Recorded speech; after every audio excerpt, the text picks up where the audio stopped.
के आर नारायण भारत के 10वें राष्ट्रपति थे। वर्ष 1992 में उनकी नियुक्ति देश के 9वें उपराष्ट्रपति के रूप में की गई। फिर 1997 में के आर नारायण देश के राष्ट्रपति बने थे। दलित समुदाय से राष्ट्रपति बनने वाले पहले एकमात्र राजनेता थे जो पहले दलित व मलयाली राष्ट्रपति थे। इनका जन्म 27 अक्टूबर 1920 में केरल के एक छोटे से गांव में हुआ था। वैसे इनका जन्म 4 फरवरी को हुआ था, लेकिन जब इनके अंकल स्कूल में इनका दाखिला के लिए गए तो सही तारीख पता ना होने की वजह से उन्होंने 27 अक्टूबर 1920 लिखवा दी। इसके बाद से इसे ही ऑफिशियल मान लिया गया। के आर नारायण बहुत ही गरीब परिवार के थे। वो परवान जाति के थे, जिसके अनुसार उन्हें नारियल तोड़कर अपना पोषण पालन करना होता था। इनके पिता का नाम कोचेरिल रमन था। के आर नारायण के पिता भारतीय आयुर्वेद का गहराई से अध्ययन किया था।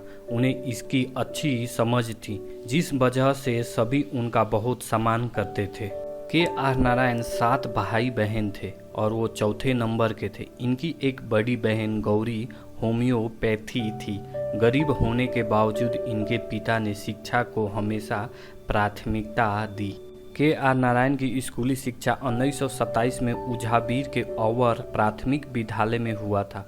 उस समय आने जाने का उचित साधन नहीं होता था, जिस वजह से शिक्षा के लिए उन्हें रोज 15 किलोमीटर पैदल जाना पड़ता था। के आर नारायण के पिता के पास इतनी राशि भी नहीं होती थी कि वो अपने बच्चे को स्कूल में एडमिशन के लिए शिक्षा शुल्क दे सके। इसके वजह से के आर नारायण को हमेशा क्लास के बाहर खड़े होकर ही शिक्षा ग्रहण करनी पड़ती थी। के आर नारायण के पास किताबें खरीदने के लिए भी पैसे नहीं होते थे। वो अपने दोस्तों से किताब लेकर कॉपी कर लेते थे। वर्ष 1937 में के आर नारायण ने सेंट मेरी हाई स्कूल से मैट्रिक की परीक्षा पास की है। स्कॉलरशिप की मदद से के आर नारायण इंटरमीडिएट की परीक्षा कोट्टयम के CMS स्कूल से 1940 में पूरे किए।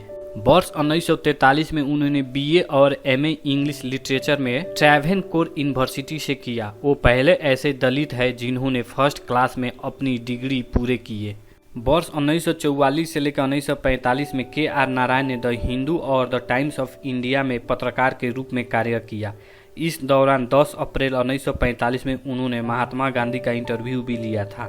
के आर नारायण को हमेशा विदेश जाकर पढ़ाई करने का मन था, किंतु उनकी आर्थिक स्थिति उनकी इजाज़त नहीं देती थी। के आर नारायण ने JR टाटा को एक लेटर लिखकर मदद मांगी। टाटा ने उनकी मदद की और वो पॉलिटिकल साइंस की शिक्षा के लिए लंदन चले गए। वर्ष 1948 में वो भारत लौट आए और उनके प्रोफेसर लस्की ने उन्हें जवाहरलाल नेहरू से मिलवाया। जवाहरलाल नेहरू ने उन्हें IFS की नौकरी दिलवाई। फिर के आर नारायण 1949 में बर्मा चले गए।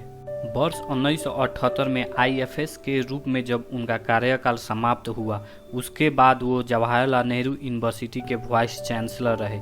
इसके बाद 1980 में तत्कालीन प्रधानमंत्री इंदिरा गांधी ने उन्हें 1980 से लेकर 1984 तक अमेरिका का भारतीय एम्बेसडर बना दिया।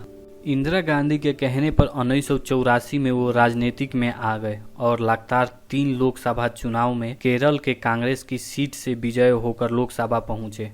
1985 में के आर नारायण को राजीव गांधी सरकार के केंद्रीय मंत्रिमंडल में शामिल किया गया। इन्होंने योजना विज्ञान, विदेश से जुड़े मामले और तकनीकी से जुड़े कार्य को संभाला। राष्ट्रपति शंकर दयाल शर्मा के कार्यकाल में के आर नारायण को 1992 में उपराष्ट्रपति बनाया गया। 17 जुलाई 1997 में के आर नारायण को राष्ट्रपति बना दिया गया। उन्होंने सर्वसम्मति से राष्ट्रपति पद हासिल किया। राष्ट्रपति कार्यकाल के दौरान उन्होंने दलित, अल्पसंख्यक और गरीबों के लिए बहुत कार्य किया। 2002 में के आर नारायण का राष्ट्रपति कार्यकाल समाप्त हो गया। 9 नवंबर 2005 को दिल्ली में उनका निधन निमोनिया बीमारी के कारण हो गया। आशा करता हूँ ये वीडियो आपको काफ़ी पसंद आया होगा। Thanks for watching my channel.